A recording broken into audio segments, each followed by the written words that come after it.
നമ്മുടെ ഇവിടെ ജനങ്ങളെ പറഞ്ഞ് പറ്റിച്ചിരിക്കണം. സാക്ഷരതയിൽ ഒന്നാമത്. ഈ സാക്ഷരതയിൽ ഒന്നാമത് പറയണമെന്ന് പറയാം, ഇന്ത്യയിലെ മറ്റ് സംസ്ഥാനങ്ങളെ അപേക്ഷിച്ചും ലോകത്തിലെ പല അപരിഷ്കൃത രാജ്യങ്ങളെ അപേക്ഷിച്ചുമാണ് ഈ പറയണത്. ഈ 100% സാക്ഷരതയുള്ള പല രാജ്യങ്ങളുണ്ട്, അവരൊന്നും ഈ പൊങ്ങച്ചം പറയുന്നില്ല. നമ്മൾ താഴെയുള്ളവരെ നോക്കിയിട്ട് നമ്മളിങ്ങനെ മസിൽ പിടിച്ച് കാണിക്കും കേട്ടാ. ഞാൻ ക്ഷീണിച്ചിരിക്കുന്ന മനുഷ്യനായിരിക്കും, താഴെയുള്ളവൻ കിടപ്പായിരിക്കും. അപ്പുറം വിട്, എനിക്ക് തന്നെ നല്ല സ്ട്രോങ് ആയുള്ള വകുപ്പുണ്ടെങ്കിൽ അതൊന്നും ചെയ്യാതെ ഞാൻ അവനേക്കാളും ബെറ്റർ ആണെന്ന് പറഞ്ഞ് ഇവിടെ ജനങ്ങളെ പറ്റിക്കും. ഒരു കണ്ണു മഞ്ഞായ കാണുന്നതൊക്കെ മഞ്ഞ.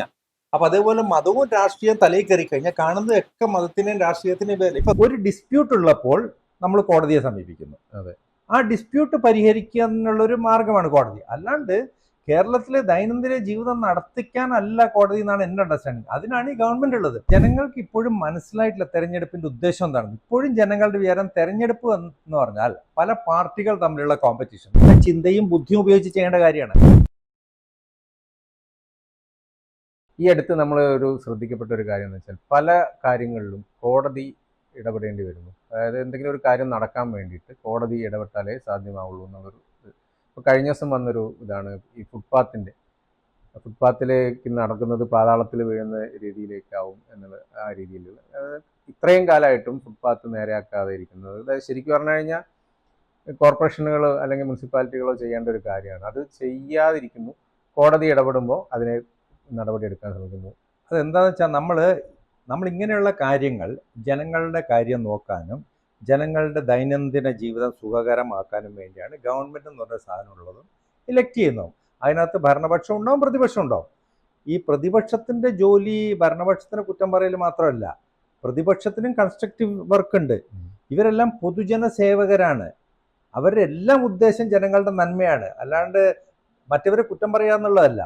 അപ്പം നമ്മൾ എലക്ട് ചെയ്യുന്ന നേതാക്കളുടെ ജോലി എന്താണ്? ഈ ഫുട്പാത്ത് നല്ലതാണെന്ന് വെക്കുക, വെള്ളം ക്ലീൻ ആക്കുക, വെള്ളപ്പൊക്കം വരാതിരിക്കാൻ നോക്കുക, ഈ മറ്റേ എപ്പിഡമിക്സ് ഉണ്ടല്ലോ, ഈ മഞ്ഞപ്പിത്തം, അത് ഇത്, ഈ പരിസര മലിനീകരണം ഇല്ലാണ്ടാക്കുക, സ്ട്രേ ഡോഗ്സിനെ ഇല്ലാതാക്കുക, റോഡ് അപകടം കുറയ്ക്കുക, നല്ല റോഡ് ഉണ്ടാക്കുക. ഇതിനെല്ലാം ഇപ്പം എന്താ കാണുന്നത് വെച്ചാൽ കേരളത്തിൽ ഇതിനെല്ലാം ഈ കോടതി പറഞ്ഞാലേ ചെയ്യുള്ളൂ. ഇതിന് കഷ്ടം എന്താണെന്നറിയോ? എൻ്റെ മനസ്സിൽ കോടതി എന്ന് പറഞ്ഞാൽ ബഹുമാനപ്പെട്ട കോടതി, നമുക്ക് ഒരു ഡിസ്പ്യൂട്ട് ഉള്ളപ്പോൾ നമ്മൾ കോടതിയെ സമീപിക്കുന്നു. അതെ, ആ ഡിസ്പ്യൂട്ട് പരിഹരിക്കുക എന്നുള്ളൊരു മാർഗമാണ് കോടതി. അല്ലാണ്ട് കേരളത്തിലെ ദൈനംദിന ജീവിതം നടത്തിക്കാനല്ല കോടതി എന്നാണ് എൻ്റെ അണ്ടർസ്റ്റാൻഡിങ്. അതിനാണ് ഈ ഗവൺമെന്റ് ഉള്ളത്. പക്ഷെ ഇന്നിപ്പം ഈ കോടതി ഇങ്ങനെയൊക്കെ ചെയ്യേണ്ടി വരുന്നത് നമ്മൾ ഇലക്ട് ചെയ്യുന്ന നേതാക്കൾക്ക് ഇതിനൊന്നും നേരമില്ല. അതെ, അവരുടെ ജോലി എന്താണ് ഇപ്പൊ ചെയ്യുന്നത്? രാവിലെ എണീറ്റാൽ ഇന്ന് എവിടെ ഉദ്ഘാടനം, ഇന്ന് എവിടെ ചടങ്ങ്, ഇന്ന് എവിടെ പ്രസംഗിക്കണം, ഇന്ന് ആരെ കുറ്റം പറയണം, ഇന്ന് ഏത് മരിച്ച വീട്ടിൽ പോകണം, ഇന്ന് ഏത് കല്യാണത്തിന് പോകണം, ഇങ്ങനെ നടക്കുന്നതല്ലാതെ ജനങ്ങളുടെ നന്മയ്ക്കായിട്ട് ഇവർ സമയമില്ല ചെലവാക്കാൻ. എന്തുകൊണ്ടില്ല? ഒരു കാര്യം, ഈ ജനങ്ങൾ ഇതിൽ നിന്ന് ഒന്നും പ്രതീക്ഷിക്കുന്നില്ലാത്ത പോലെയാണ്. ഇപ്പൊ ജനങ്ങൾ ഈ തെരഞ്ഞെടുത്ത ആള് ഇത് നടത്തുമെന്നൊരു പ്രതീക്ഷയില്ലാത്ത പോലെ തന്നെ അതേ സ്ഥാനത്ത് കോടതി ഇടപെട്ടാൽ നടക്കുമെന്നുള്ള ഒരു വിശ്വാസം ജനങ്ങൾക്കുണ്ട്.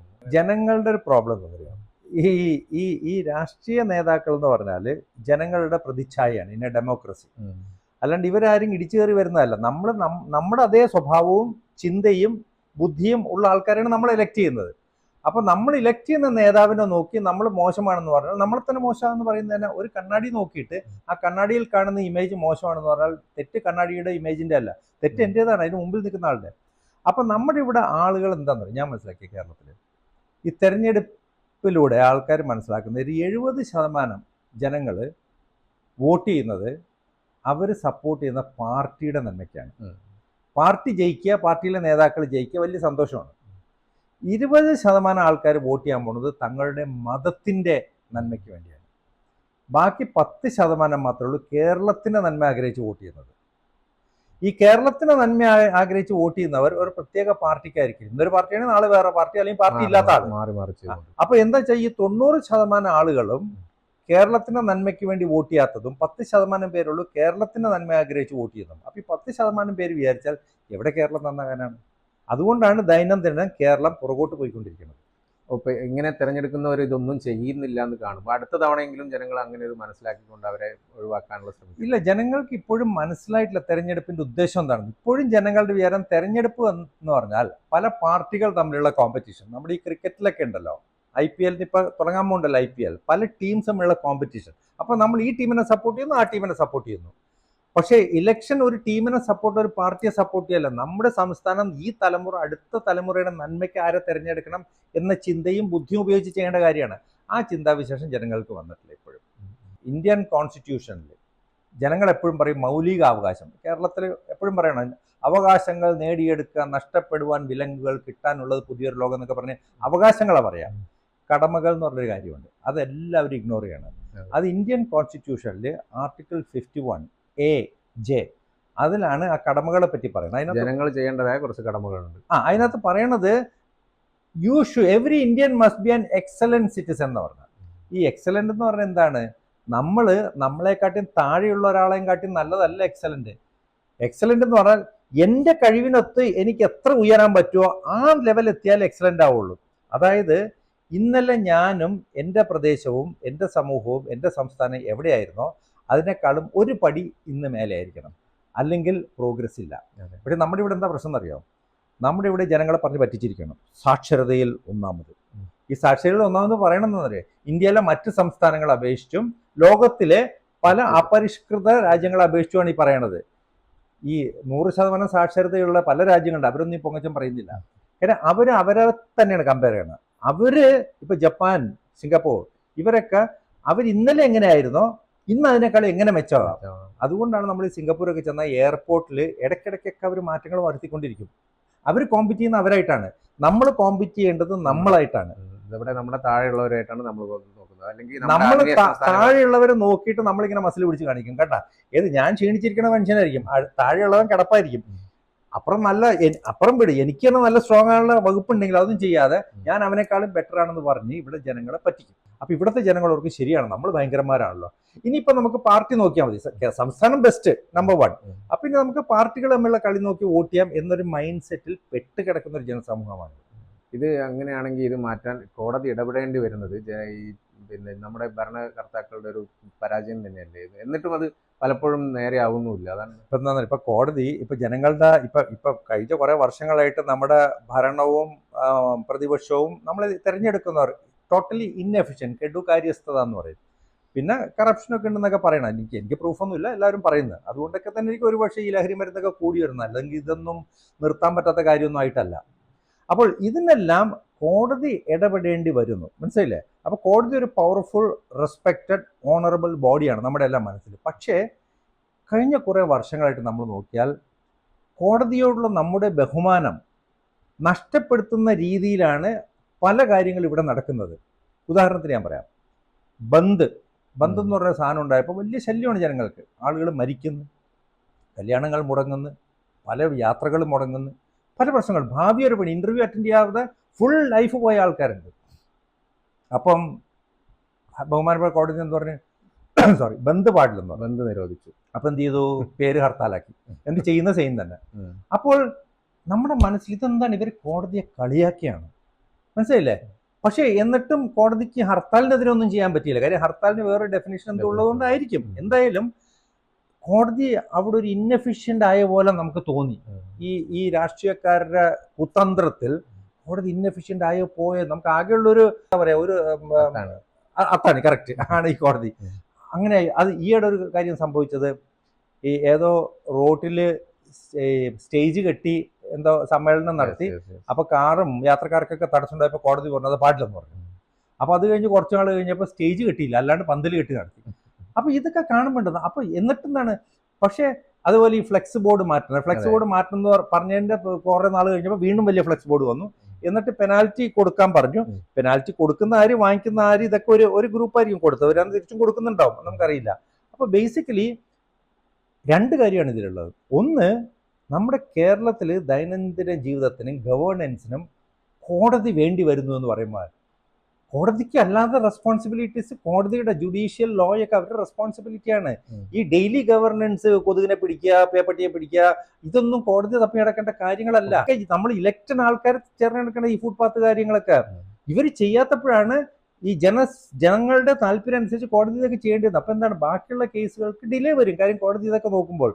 അപ്പോൾ ശരിക്കും നമ്മളൊരു നല്ല ഗവേണൻസ് ഉണ്ടെങ്കിൽ കോടതി ക്യാൻ ലുക്ക് ആഫ്റ്റർ കോടതിയുടെ കാര്യങ്ങൾ. ഈ ഗവേണൻസ് ഇവർ ചെയ്യണം. ഞാൻ പറഞ്ഞില്ലേ, ഇവിടെ കേരളത്തിന് എത്രയോ നന്നാകാനുള്ളൊരു സ്കോപ്പുള്ള സ്ഥലമാണ്. പക്ഷേ ഈ നന്നാകണമെന്ന് ആഗ്രഹിക്കുന്നവരും നന്നാകുമെന്ന് വിശ്വാസമുള്ളവരും നന്നാകാൻ സാധ്യമാണ് എന്ന് മനസ്സിലാക്കുന്നവരും ഞാൻ നോക്കിയിട്ട് കേരളത്തിന് വെളിയിൽ, പ്രത്യേകിച്ച് ഇന്ത്യക്ക് വെളിയിൽ യാത്ര ചെയ്തവരും ജീവിച്ചവരുമാണ്. ഈ കേരളത്തിൽ തന്നെ ജീവിച്ചവർക്ക് ഇവിടെ കാണുന്നത് ഒരു നല്ല ജീവിതമായി തോന്നും. കാര്യം നമ്മൾ ബീഹാറുമായിട്ടും അല്ലെങ്കിൽ ഒറീസയായിട്ടൊക്കെയാണ് കമ്പയർ ചെയ്യുന്നത്. അപ്പോൾ പിന്നെ ഈ ഇവിടെ നടക്കുന്ന കാര്യങ്ങളൊക്കെ നല്ലതാണ്.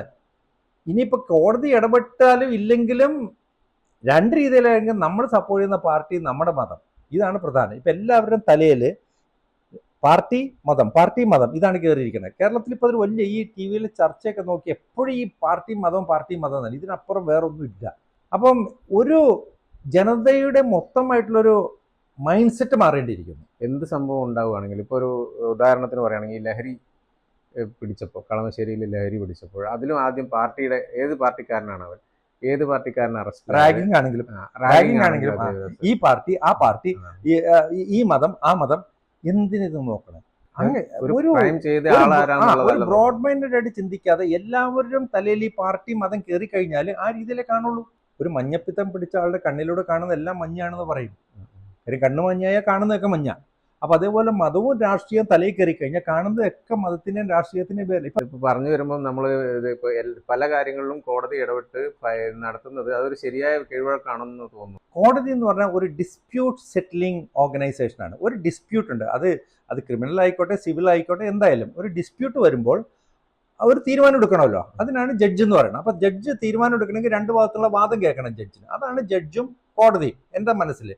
അല്ലാതെ റോഡ് റിപ്പയറും കൊതുകിനെ ഓടിക്കലും ഒന്നും അല്ല. അതിനാണ് നമ്മൾ ഈ ഇലക്ട് ചെയ്യുന്നത്. അല്ലെങ്കിൽ നമ്മൾ ഇവരെ ഇലക്ട് ചെയ്യണം കല്യാണം കൂടാനോ? നമ്മൾ ഈ ആൾക്കാർ ഇലക്ട് ചെയ്യുന്നത് കല്യാണം കൂടാനും പ്രസംഗിക്കാനും, ആശംസാ പ്രസംഗം, നന്ദി പ്രസംഗം, സ്വാഗത പ്രസംഗം, അധ്യക്ഷ പ്രസംഗം, ഇതല്ലാണ്ട് വേറെ എന്താ കാണിക്കുന്നത്? ഇതെന്താണെന്നറിയാമോ? ഇതിന് രാഷ്ട്രീയക്കാരെ കുറ്റം പറഞ്ഞിട്ട് കാര്യമില്ല. ഇപ്പം ഞാനൊരു MLA മന്ത്രിയാണെന്ന് വെക്കാം. എനിക്ക് രാവിലെ ഫോൺ കോൾ വരും, സാറേ അവിടെ ഒരു ചടങ്ങുണ്ട്, സാറ് വരാനുണ്ട്, അവിടെ ഒരു കല്യാണമുണ്ട്, സാറ് വരണം. അപ്പം എന്ത് ചെയ്യും? ഞാൻ പോകും. അല്ലെങ്കിൽ എനിക്ക് അടുത്ത ഇലക്ഷൻ ജയിക്കാൻ പറ്റില്ല, പോകാതിരിക്കാൻ പറ്റില്ല. അപ്പൊ ഞാനെന്തിന് അടുത്ത ഇലക്ഷൻ ജയിക്കണത്? അതിലെനിക്ക് വേറെ താല്പര്യമുണ്ട്. അപ്പൊ ജയിക്കണമെങ്കിൽ ജനങ്ങളുടെ താല്പര്യം കൊടുക്കണം. ജനങ്ങളുടെ താല്പര്യം ഇതാണ്. നല്ല നല്ല ഡെവലപ്പ് കൺട്രീസ് ഉണ്ടല്ലോ, ജനങ്ങൾ ഒരിക്കലും രാഷ്ട്രീയ നേതാക്കൾ ഒന്നിനും ഇൻവൈറ്റ് ചെയ്യില്ല, ഒരു പരിപാടിക്ക് ഇൻവൈറ്റ് ചെയ്യില്ല.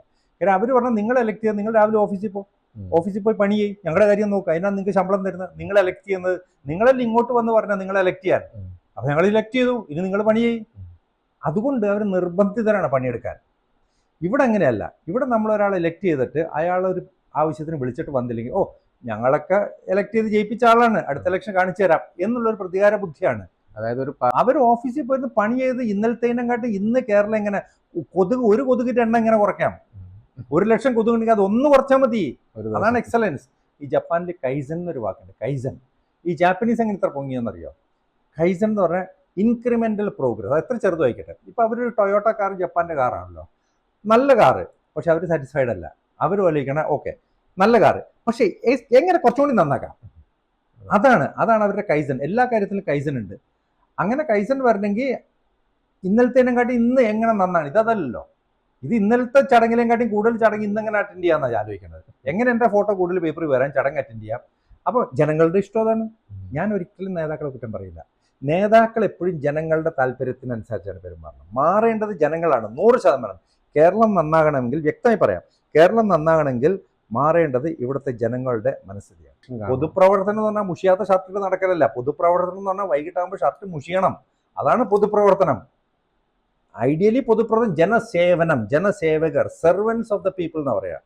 അതാകുമ്പോൾ രാവിലെ ഇട്ട ഷർട്ട് വൈകിട്ടാകുമ്പോൾ ചുളിഞ്ഞ് മുഷിയണം. അല്ലെങ്കിൽ പൊതുപ്രവർത്തനം അല്ലത്.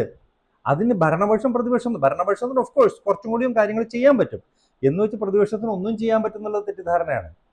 ഇവരെല്ലാവരും ചെയ്യണം. രണ്ടുപേരും ചേർന്നാലേ അത് രണ്ടുപേരും അങ്ങനെ ചെയ്യണമെങ്കിൽ ആ രണ്ടുപേരും കൺസ്ട്രക്റ്റീവായി ചെയ്യുന്നത് ആസ്വദിക്കുന്ന ഒരു ജനസമൂഹം വേണം. നമ്മളിവിടെ ജനസമൂഹത്തിനുണ്ട്, ഇവർ തമ്മിൽ തല്ലുകൂടണ കാണണം. അപ്പൊ ജനങ്ങളെ സന്തോഷിക്കാനായി ഇവർ ടി വിയിലെല്ലാം വന്ന് തല്ലുകൂടും. പക്ഷെ ഇവരെല്ലാം സുഹൃത്തുക്കളാണ്, അറിയാം നമുക്ക്. ഇത് കണ്ട് ജനങ്ങളിങ്ങനെ ആസ്വദിക്കും. നമ്മൾ ഈ IPL അല്ല, Mumbai Indians versus Chennai kings, അവരങ്ങോട്ടും ഇങ്ങനെ ബാറ്റിങ്ങും ബോളിംഗ് കാണുമ്പോൾ നമ്മൾ ത്രില്ലടിക്കൂലേ? അതേപോലെയാണ് ഇവിടെ ആൾക്കാർ. അതാണ് ഞാൻ പറഞ്ഞ മാറേണ്ടത് ജനങ്ങളാണ്. അത് മാത്രമല്ല, ഈ പാർട്ടിക്കാരൊക്കെ ഒരാളുടെ ഭാഗത്ത് എന്തെങ്കിലും തെറ്റോ എന്തെങ്കിലും ഉണ്ടോ, അല്ലെങ്കിൽ അവർ ചെയ്തില്ല എന്നുള്ളതാണെങ്കിൽ അവരെങ്ങനെ കുറ്റപ്പെടുത്തിക്കൊണ്ടിരിക്കുകയല്ല, അത് എങ്ങനെ മാറ്റിയെടുക്കുക എന്നുള്ളത് കൂടി നോക്കണ്ടേ അവർ? അതെ, അതിനകത്ത് രണ്ട് കാര്യമുണ്ട്. ഒന്ന്, കുറ്റം ഭയപ്പെടുത്തിക്കൊണ്ടിരിക്കുന്നത് ശരിയല്ല, പക്ഷേ കുറ്റം കണ്ടുപിടിക്കരുതെന്ന് പറഞ്ഞത് തെറ്റാണ്.